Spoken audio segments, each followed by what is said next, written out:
And welcome, Hoosier fans, to another victorious and exciting episode of Doing the Work, the first show on the Back Home Network dedicated to covering IU women's basketball.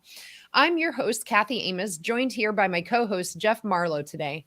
Today, we are discussing our Indiana Hoosiers Big Ten championship win over our Purdue Boilermakers, who are unranked and go down again.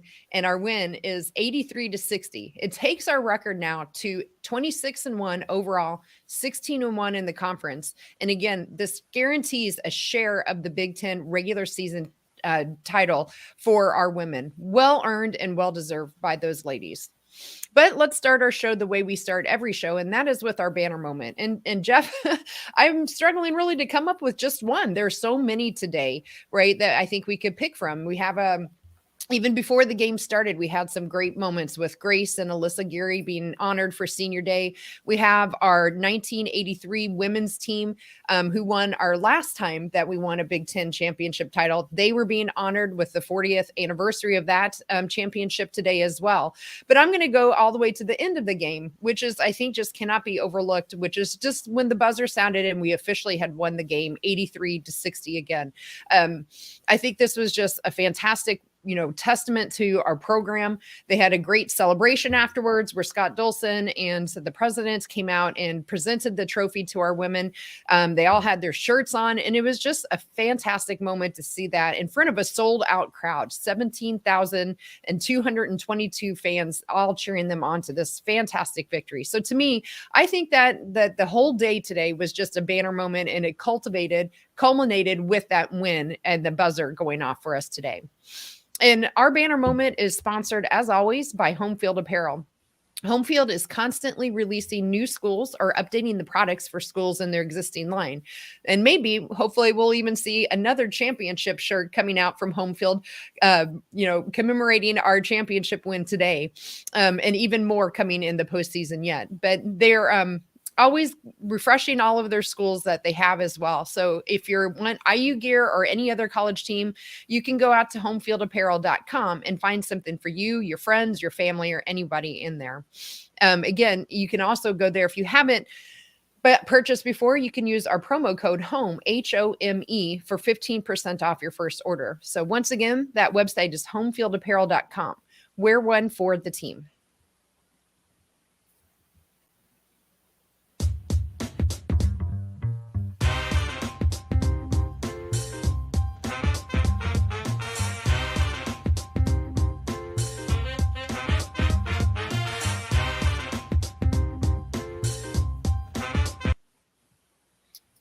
All right, Jeff. So I guess we're a little premature here. They're still cutting down the nets there in Assembly Hall. But why don't we go ahead and go to Coach's Corner and get your initial thoughts and basketball expertise on this game today?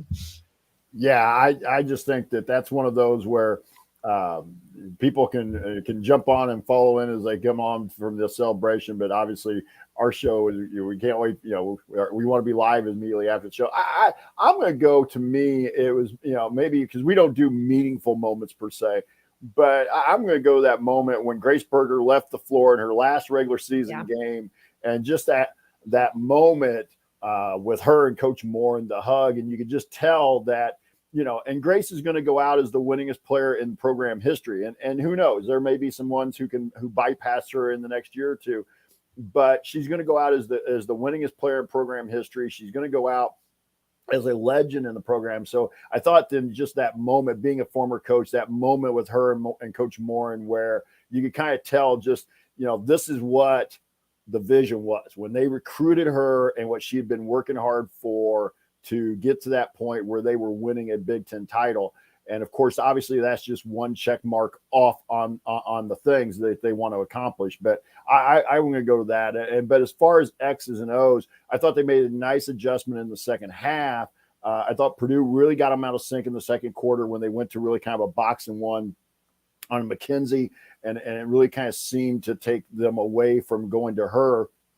And I thought they did a nice job of moving McKenzie around a little bit more and cutting people through the lane to see where that was. And then Purdue just tried to go to a straight up zone with them and they kind of carved that up. But I thought they made, again, some nice adjustments at halftime, which has kind of come to be what we've expected from this coaching staff. So but again, overall, I'm with you. Just the magnitude of the day, the full crowd, the sold out crowd, the seniors going out on a high note. Obviously, you don't ever really want to lose your senior day, and then just to cap it off with what they and they still control their own destiny. No matter they can still be an outright champion on their own even without some help. But obviously, Iowa has a huge game on Tuesday with Maryland. So we'll know a little bit more after Tuesday whether that game in Iowa City, how much it has riding on it in terms of that. So, but this win also, clinches the number 1 seed because IU has the tiebreaker. Even if they share the conference title with Iowa, they'll have the tiebreaker. So IU will be the number 1 seed in the Big Ten tournament. So a lot of things accomplished today. Just kudos to Coach Morin, the staff, the players, and the players and staff who also helped build this the last few years as well. So kudos to them. Yeah. And, Jeff, I know we don't typically do meaningful moments, but I think there were a lot of them in this game that maybe we'll pause here before we jump into things that went as expected and maybe highlight some of them. And one for me, I want to go back to is in the second quarter when Grace hit her first field goal. It was one of her patented pull-up jumpers from that elbow there with about 8:45 left in that quarter. And that had her pass Allie for number 10 in all-time scoring. I thought that was a really great moment from Grace as well, too. And just really liked her game all around today as well. So she definitely, came out for her senior night and didn't let the emotions overwhelm her. And I thought the whole team really played well under control. But are there any specific moments maybe that stuck out to you today that you would want to talk about? I will. And to me, it just kind of being the old-fashioned Indiana high school coach I am, I thought that was an interesting segment with where I can't remember exactly. I think it was third quarter. Madison Layton just shoving through a Sydney Perry screen on a 3 ball by Chloe Moore McNeil that went in. We get the foul, and then Sydney goes to the free throw line. And the reason I say that is because to me, those were 2 players who grew up playing against each other. They had been in, they'd had some really good contests with each other. So just kind of that dynamic of not only just IU Purdue, but here are 2 Indiana kids who have played against each other for years in the high school system, the AU circuits. And that to me, it just kind of encapsulated everything about the rivalry there. With that, I thought that was to me, that was kind of a neat moment. I also, Kathy, and I had a couple of friends and I were texting. How about I think it was Terry who blew the kiss early in the second half. Yes, when they cut it to 5 she blows the kiss to the student section. A buddy of mine doing the old dodgeball quote. That's a bold strategy. Hope it works for when you're down. Blowing the kiss when you're down 5. That's a bold strategy. Hope it works for her. We were doing the old dodgeball thing, but I thought we responded well. I'd like to think that even though we didn't outwardly see anything, I'd like to think that Grace Berger, a Mackenzie Holmes, a Sydney Parrish, if they saw it, are like, okay. Yeah. I always used to use a phrase when I was coaching, like, don't poke the tiger. Right. If it, or the bear, sometimes you refer to it, don't poke the bear. If it's sleeping, just leave it alone, Right. And so, but anyway, so those are a couple I have. What about you? You got anything else? Yeah. And I just want to also point out again, and this is outside the game. It was really special to see, as they were doing the trophy presentation, I thought it was really special to see Coach Morin with her father and sister there again too. And, getting to go over and share that with her family. I thought that was just a great moment, and that the TV was able to capture it for us so that we could, share that with them as well. I thought that was just really special because we, hopefully we've all heard it at this point, especially her father is very well involved and supportive of Coach Morin in the program. He comes to every game. He rewatches all the games in the summer, and it was just special to be able to see that with them, and just an emotional day for everyone. So I thought that was a nice moment to see that as well.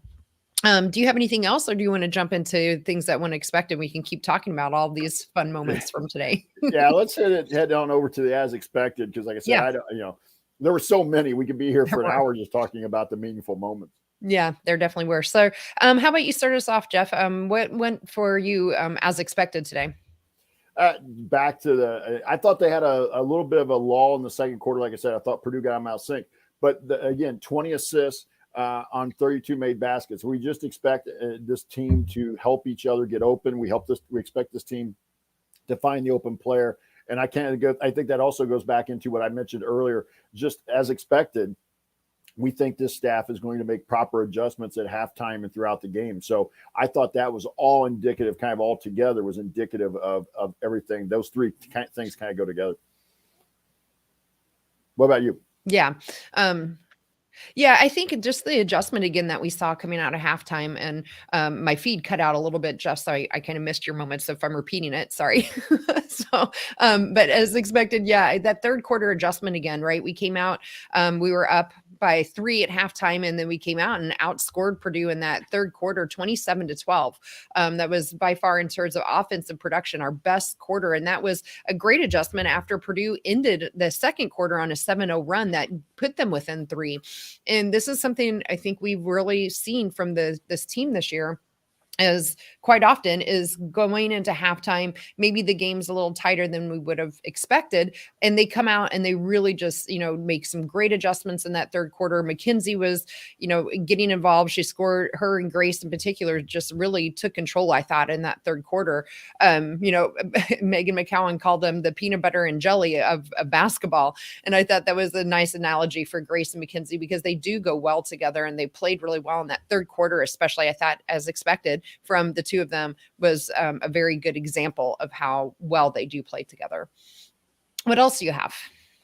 Well, and we talked a little bit about this in the postgame show coming off the Michigan game, where we kind of struggled at times with scoring the ball and getting points on the board. But then if you go back today, all 5 starters in double figures. And that's kind of what we've really come to expect, is just that spreading out. You talked about Mackenzie had a really good game, and I'm going to save some of hers for a little bit later, because I'm sure we're going to have a pretty good quality discussion about Mackenzie Holmes' day later on.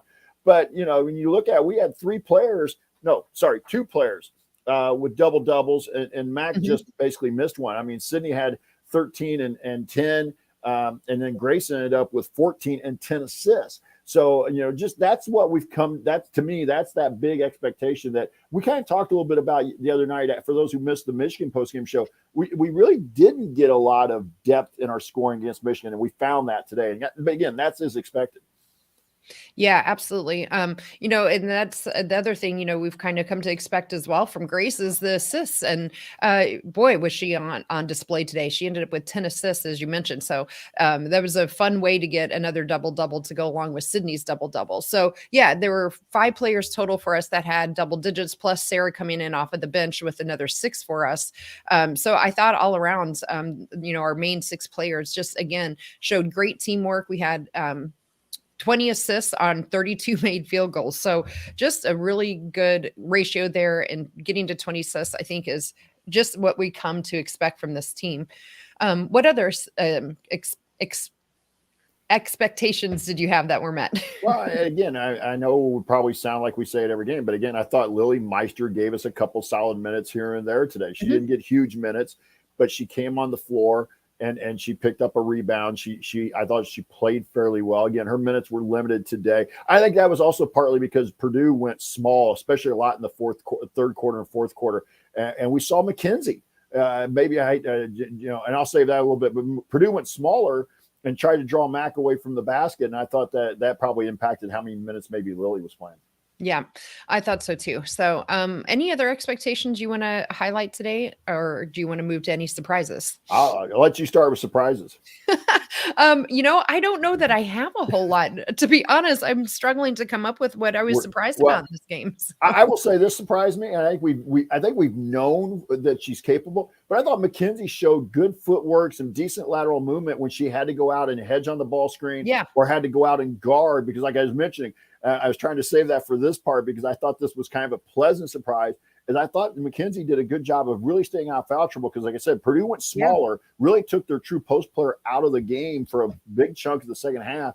And I thought Mackenzie was able to guard on the perimeter and not get in foul trouble, and didn't look like she was getting winded. So I thought that was a pleasant surprise that Mackenzie did all that and gave us and was positive in it. Because I thought early on in the game, Purdue did some nice things. I'd like to know what the original strategy was, because they had 2 or 3 in the first half where Mackenzie hard hedged, and then we didn't cover the roll very well. And so I really kind of want to know what the strategy would have been on the ball screens, because we haven't seen Mackenzie hedge a lot this year. It's been more of fight over the top, get through it, but yet then we didn't really tag the roller, as we'd say in coaching, and the roll just got right to the basket and got a couple 3 layups out of that. So, but I thought pleasantly surprised the fact that Mackenzie was able to show the quickness and the lateral movement to go out and guard on the wing like that.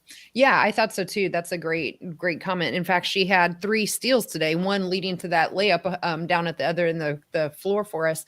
And she had all 3 steals for her team. Those were the only steals that the team was credited with. I thought she had very active hands, but wasn't handsy, if that makes sense, Yeah, right? I Like agree. she did it, like you said, without fouling, and just, again, a great defensive game in addition to her offensive game that she put on display. So that's what I think we really are starting to see from Mackenzie in particular, is how much her game has grown, not just from last year, but I think even within the season, from the beginning of the season to now, and how she is playing. What other surprises did you have? I don't really have any. I mean, it was nice to see, I'm sure we'll talk a little bit about it, but I guess my surprise was I wanted to see what the celebration was going to look like. I know Ari was texting us. He kind of thought there wasn't going to be much celebration at all. I knew they were, what we'd seen, at least I'd seen on Twitter, that the trophy was going to be there, that they'd talked about cutting down nets if they won. But I just, I was kind of interested to see, because sometimes you take that attitude of, and I'm glad they did, per se, do it the way they did. But sometimes you kind of get the attitude like hockey takes, when you win the conference final, you don't lift the trophy. Like the old hockey, the hockeyism, like you win the Eastern Conference, the Western Conference, you never pick up that trophy. You want the Stanley Cup. But, this program hasn't had historically this kind of success. So for them, I thought it was good for them. And I'm with others I've seen in the chat, the workaholics. I've seen some of it on Twitter. My wife and I, we were talking about it before I came on the show. We've got to get a couple of those shirts. We got, some of those Big Ten champion shirts. So hopefully they'll have those on the website here in the day or two to be able to order, because I thought those were some nice looking shirts. So, but other than that, I just, again, almost like here, it's like lingering questions right now. When you're 26-1, are there really any surprises to bring up? Right. Yeah. Well, cool. Well, let's just go ahead and jump inside the numbers and keep breaking down this game a little bit here today then. So one number, I'll start us off, Jeff, but maybe a little bit of a surprise kind of carrying over was rebounding. We were even with Purdue in rebounding, and but which was a surprising piece, but we ended up out rebounding them in that second half, and really took control, I thought, of the boards, and ended up out rebounding them 34-26. And, that led to about 10 second chance points for us as well. And we saw that a couple of times, especially I thought from Sydney Parrish. I thought she did a great job crashing the boards there on the offensive end in particular. And, that's a good reason why she ended up with 10 rebounds. So I thought just in general, we did again a nice adjustment from the first half to the second half of being a lot more aggressive on the boards and out rebounding Purdue quite handily in that second half. What do you have on your mind in terms of numbers? Well, I thought that was key. I thought Sydney getting to the offensive glass today, getting 3 offensive rebounds, I felt like that helped her game as the game went along. She came out, she got her first shot, I think, on a backdoor cut for a layup, but then she struggled on her jump shot. She was airballed one. She had a couple that just were really kind of brickish.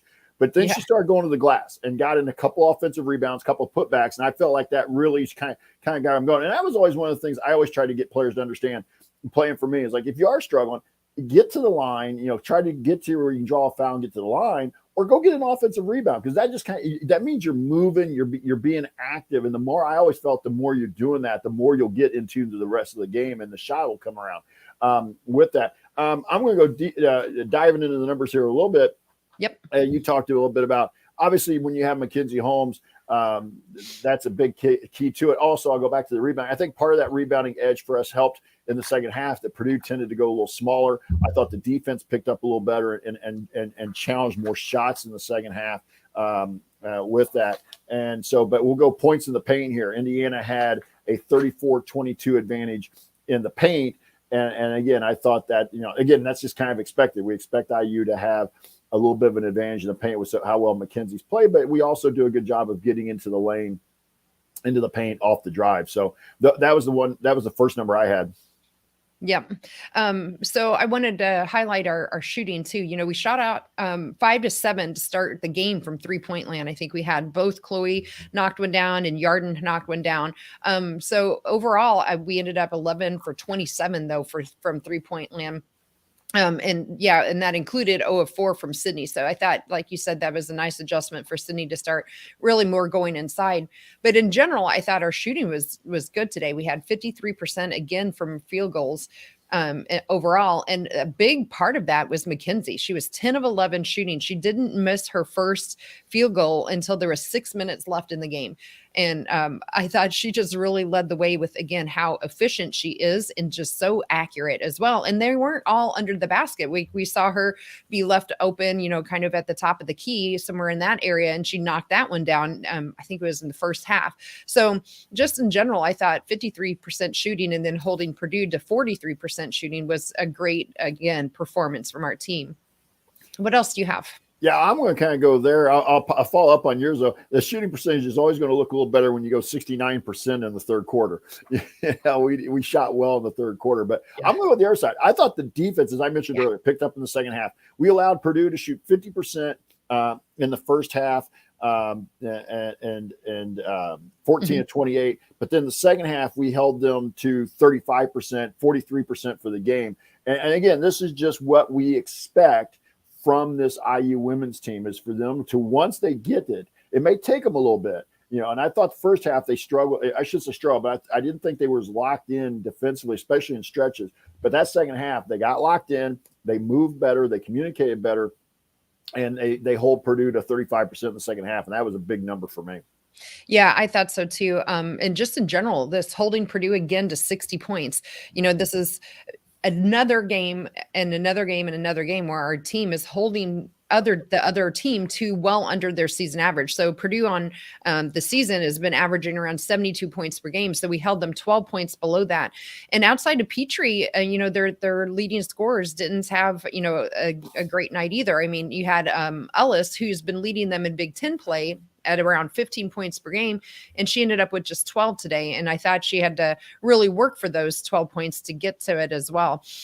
And then only other one person in double figure. And then outside of that, they didn't really have a whole lot of scoring going on. So I think it was great defense, again, from our team. So what else do you want to talk about with any kind of team or individual numbers that we haven't? Yeah. And I talking about from the flip side, I kind of look at it from our offense. We scored 83. I think Purdue was only giving up about 64. 64. Yep. Yeah, 64. And I think they were third in the Big Ten in defensive points given up per game. And of course, we're number one. Yes. But that means we outscored basically their average by about 20, right around 20 there. So, again, there are times when you don't feel like the offense is always clicking, but then you look up and we put 83 points up on the board again today. So, and we've talked about, we didn't think Sydney shot the ball very well. Sarah struggled a couple times, a little bit shooting.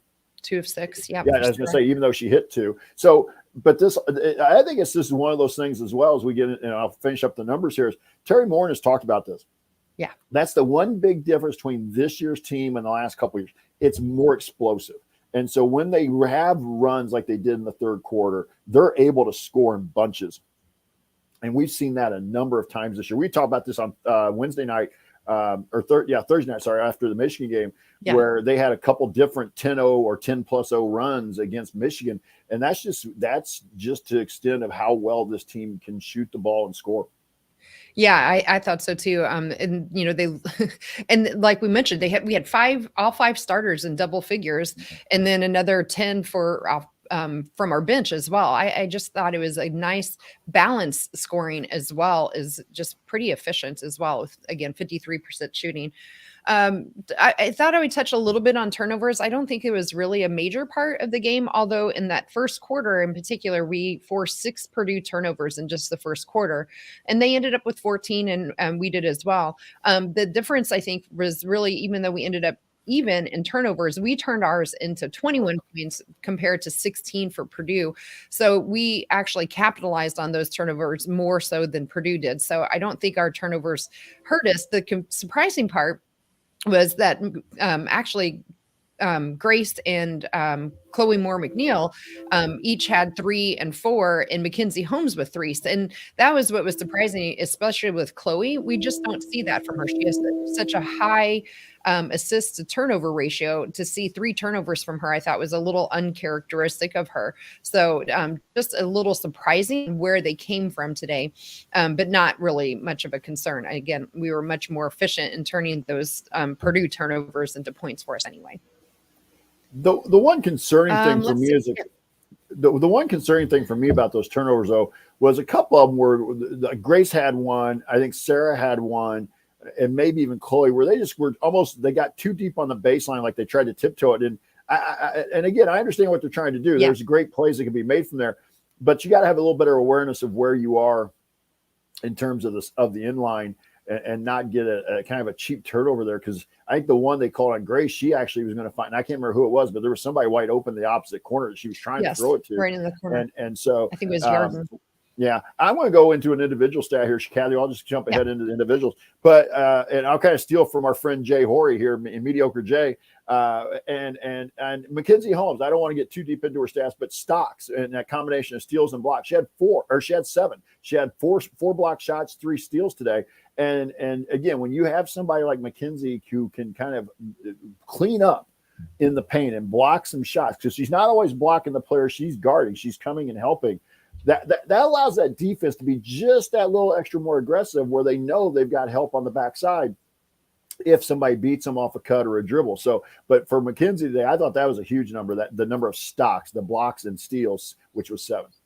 Yeah, I agree. And just to, point out to our points per possession, 1.2, and we held Purdue to less than 1 today, 0.9 points per possession. So again, just another stat that backs up what we're visually seeing as well on the floor, that today our offense was really on point, and so was our defense. Again, it was just a great, well-balanced all-around team effort on both ends of the court today. So, I don't really have anything else. Jeff, is there anything else you want to talk about with stats in this segment here? You know what? No, I'll wait till we get to the game balls and hustle awards, because I got to imagine we're going to talk about several of these players when we get there. We have lots to talk about for any of those. We need more awards. So yeah, why don't we go ahead and transition over to then the game ball.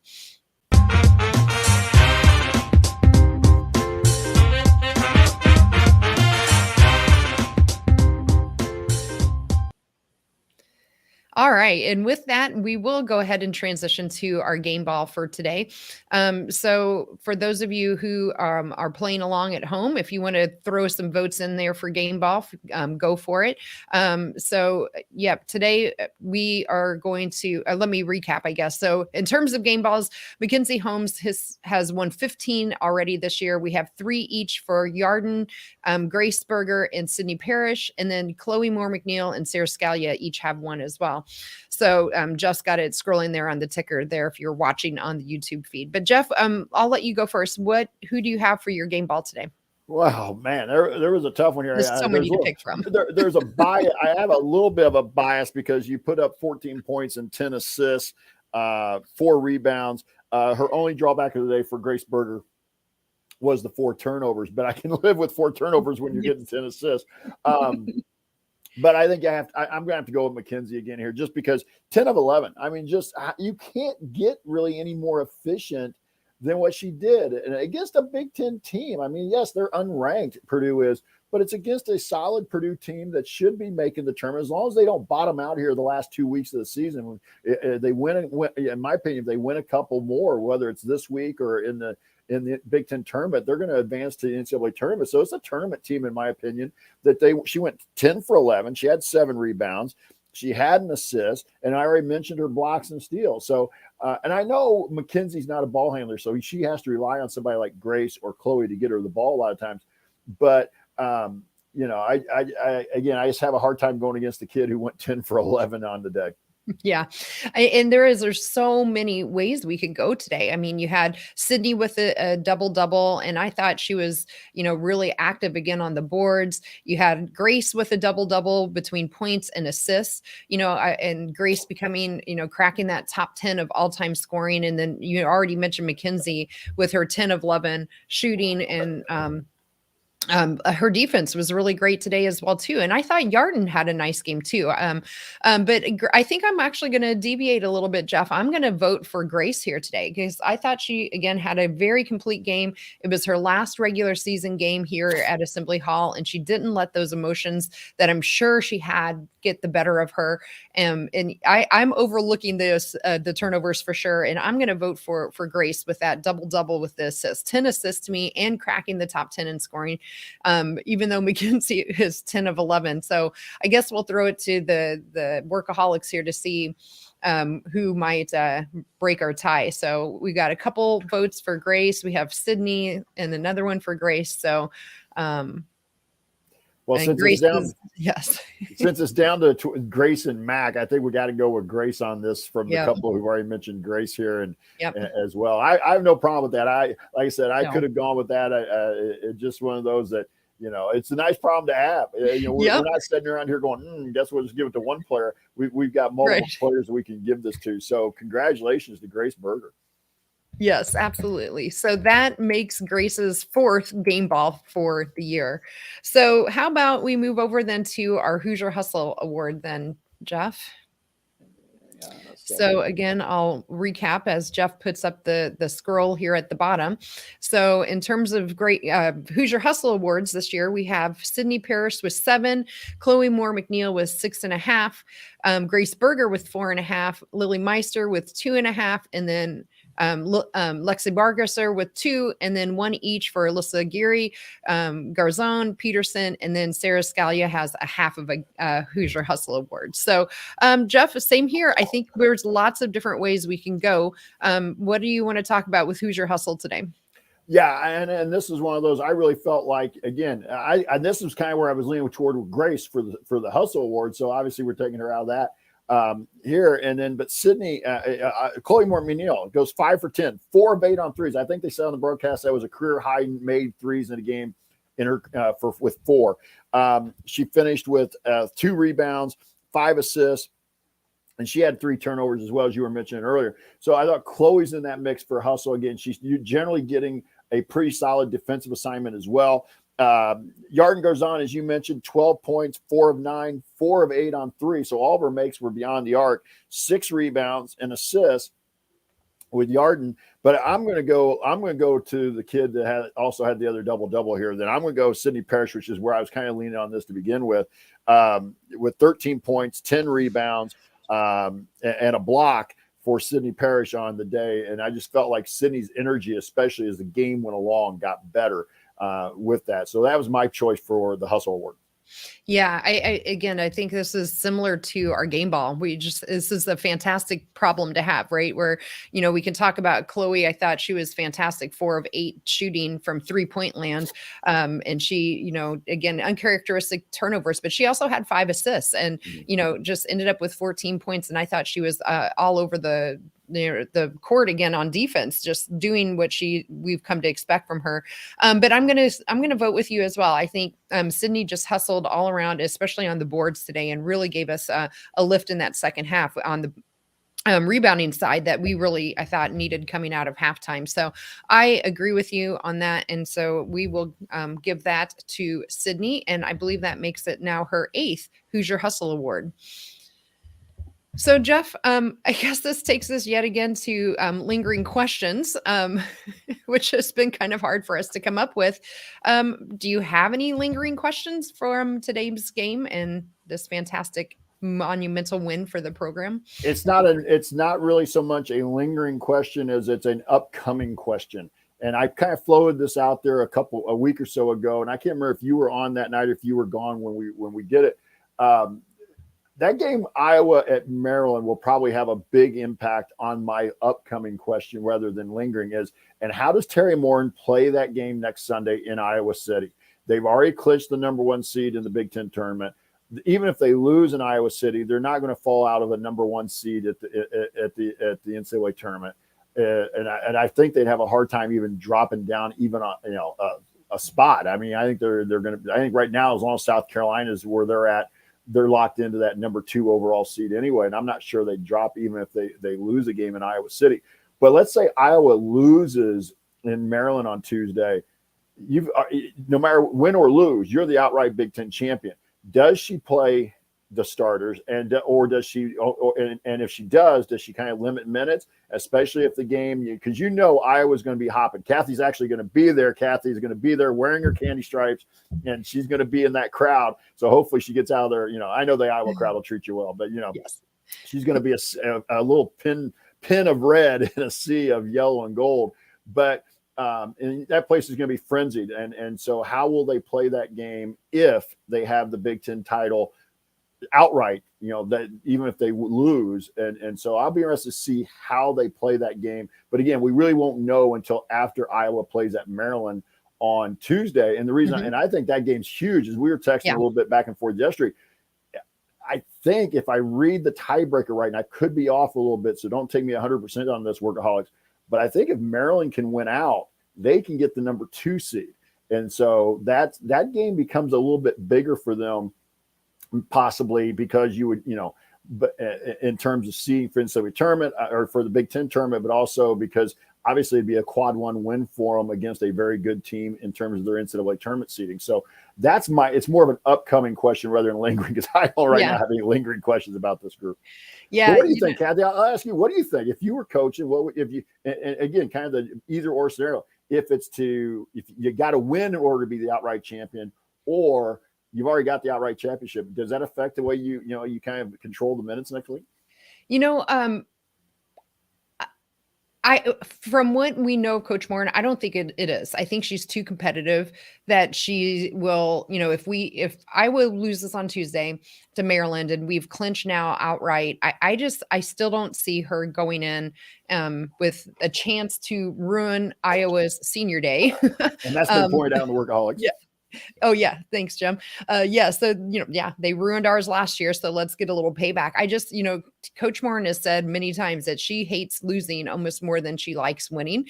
And I just don't see that they'll go in there and, rest the starters if there's a chance, even if we've clinched. So I don't think that she's going to play that game any differently, regardless of what happens on Tuesday. That's kind of my guess. So what about you? I mean, as a coach, would you handle it differently? I mean, it's a hard question because I can understand why you might do that. You don't risk the injury, you rest some of the legs, but then you maybe want to work on some, keep that chemistry going too. So I see both sides of it. My gut would probably be I'd play my players, but if it got away from me at some point, like, in the second quarter or the third quarter, more along the line, I think it's going to be for Indiana to win at Iowa City next Sunday. I think it's going to be a nip and tuck game. I can't imagine us going in there and beating them by 20. Now, if we do, good for us. I'm just, all power right now. But I think, for IU to win, it's a 4, 5, 6 point type of game, just because the crowd. And again, it's a tough place, and they're a good team. Let's not sell them short. But I think if it gets to the point where, let's say Iowa jumps up 20 some point in the second quarter or third quarter, then I might be kind of like, you know what? Come on over. Let's set, and we'll rest. And the reason I bring that up, it's an old, for those who are old like me and can remember 1989, Bob Knight set 3 starters in Iowa City on the last game of the season. They had the Big Ten title all wrapped up. Now, they didn't have a Big Ten tournament then. So they had the Big Ten title all wrapped up. He set them, and they still end up going to the Sweet 16. But I'm one like you, Kathy. I don't think Terry Morin will. I'm with you. I think she's a competitor. And I wanted to win every game too. I just think that, and I think sometimes you see this in the NFL a lot where they'll set they'll set players that last week or so, and then they're rusty, and then they just don't look like they're in sync that next time they play in the playoffs, and that's not what you want. So I would probably lean more toward that's what I would do if I was Coach Moore, and I'll be interested to see what she does next week. But I think that would be kind of the way she goes: is let's play them, and if we can get a chance to get Iowa the win, we're going to go all for it. But if we start getting, Iowa gets up on us, the crowd's in a frenzy, and you know what, let's just get out of here with what we got. So, but because I'm trying to find quickly what I believe, right? The Big Ten tournament starts then the next week, right? There's not a week in between. So I would think that she wouldn't want them. I don't know if you get rusty, but we're already going to have this week here in between, right? So this is a good time for them to work on some things and take some rest and get some treatment for any ailments that they have, knees and backs or whatever it might be, going on, after a long Big Ten season here is wrapping up. We have this week of rest. So I don't know that I see them resting anyone in Iowa City, especially with the Big Ten tournament coming right on its heels, because, the team has made it very publicly clear that, what their goal is. And their goal is to get to that Final Four and have a chance at a national championship.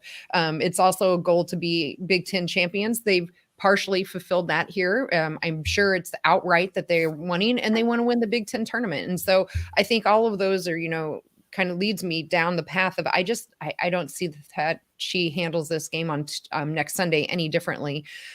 Even if, hopefully we're all big fans now this day. And Maryland beats and on Tuesday, I think the same way she does any other game.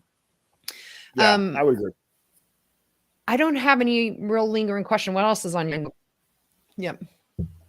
Lingering question: how soon do they get that material, that apparel on the IU website, so fans can start buying?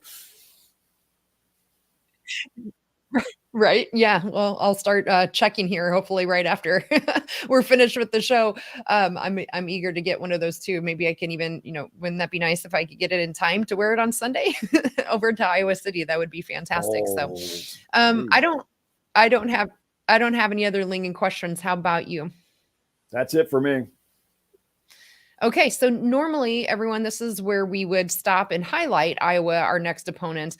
We are actually going to save that, and I believe that we're going to have Amanda Foster join us on Thursday, and that will be at 8 Eastern or 7 Central, and the three of us are actually going to really do a deep dive into Iowa and Indiana and preview that game on Thursday night. So we will hold all of our talk about Iowa. We'll see at that point then on Thursday what happens between Iowa and Maryland. We'll know what's at stake going into this game. So we're going to wait and do that on Thursday nights. So, but as a programming note, other programming notes, Jeff is still keeping us updated about all of our Hoosier alumni that are playing professionally around the world. So be able to check that out in our private community if you're part of that, or on our Twitter account. You can find us on Twitter by searching Doing the Work, and find us there. You can get all kinds of news and information, and we try to keep people up to date there as well.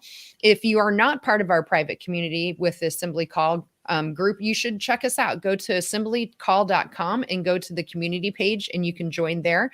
I believe right now for the next couple of months, they're having a free trial. Mm-hmm. So it is normally a pay wall there that you can now try for free, which is nice because it makes sure that only real fans get in there. We have some great conversations about men's basketball, women's basketball, even football. And then we have Ari, who is in there keeping us updated about all different kinds of sports as well. So really check that out if you're not already. In terms of Assembly Call Radio, they will be back on Tuesday after the men go up to East Lansing to take Michigan State on. They'll have their normal post-game show. That game tips at 9 Eastern or 8 Central. And then, as mentioned, we will be back on Thursday, the 23rd, again at 8 Eastern, 7 Central, and we'll be previewing that Iowa game. We're calling that DTW radio. That's going to become our new moniker for our non-post-game shows. There you go.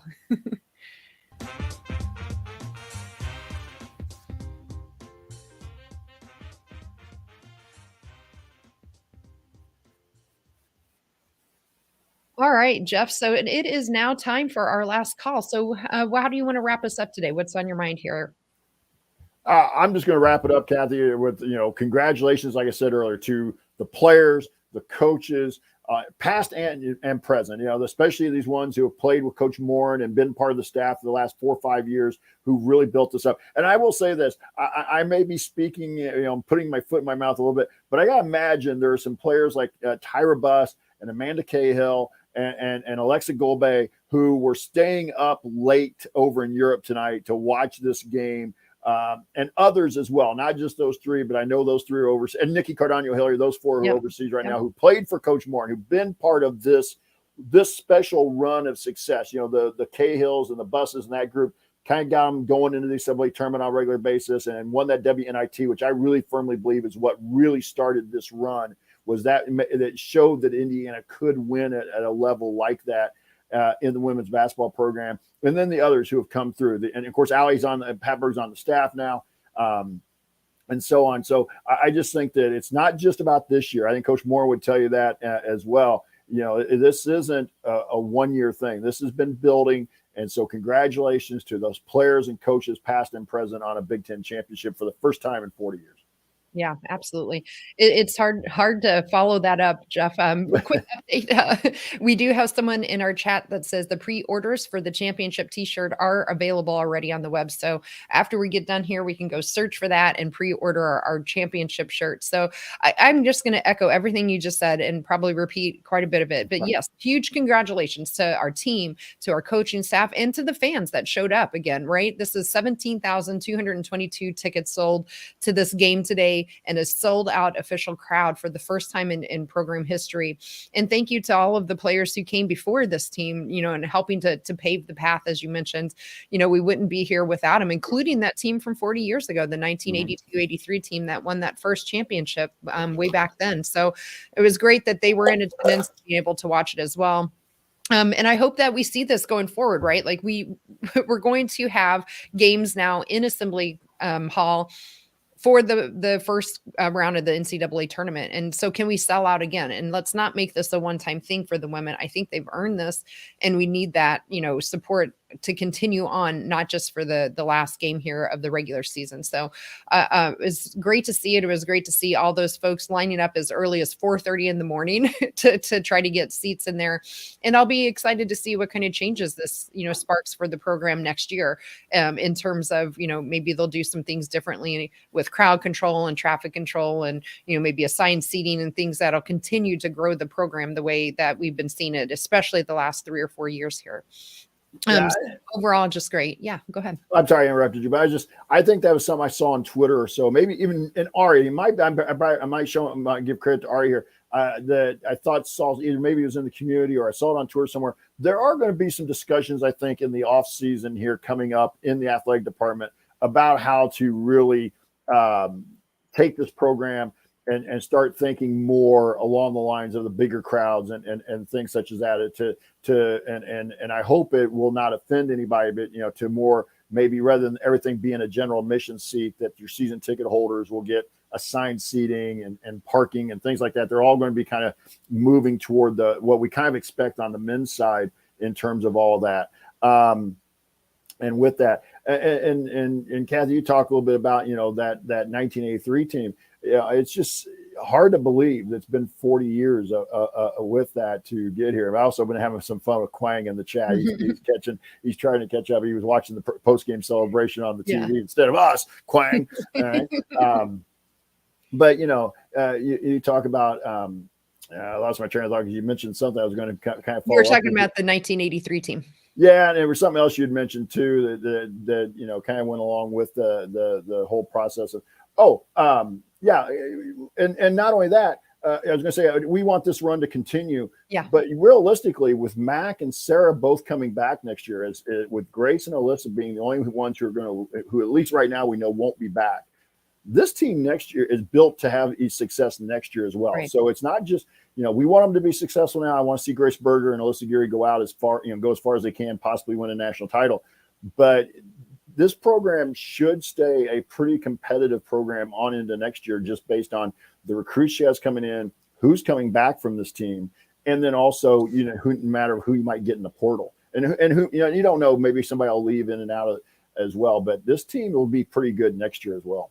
Yeah, I agree. I fully expect it will not be another 40 years in between championships for sure. I think that what Coach Morin has built here with her and her staff is something that's sustainable. I don't think this is, we better hurry and win this year because next year all the team's going to fall apart. We have actually quite the opposite, as you mentioned. Really, out of the rotation, only Grace is the only one that we know of leaving, to your point. So that's going to be some great expectations going into next year that I'm sure will be on this program as well. So anything else, Jeff, you want to talk on today? Nope, not today. Okay, me neither. So if you do want to join us and be part of the show and be in our live chat, you can subscribe to our YouTube channel at youtube.com/assembly call. You can be part of our private community as well. Again, you can go to assemblycall.com/community. You can join for free right now with a free trial that they're having on. Special thanks to John Ringer of Riggs Design for designing our logo. A big thank you to Bob Thompson for our new music that you've been hearing throughout the broadcast. And most of all, thank you to all of you out there who have been listening with us for the last couple of years as Jeff and I are getting this podcast up and going and supporting our Indiana women's basketball players. So thank you all again. We will be back again Thursday to preview that Indiana-Iowa matchup for the last game of the regular season. But until then, keep your elbow in, your eyes on the rim, and let's go Hoosiers.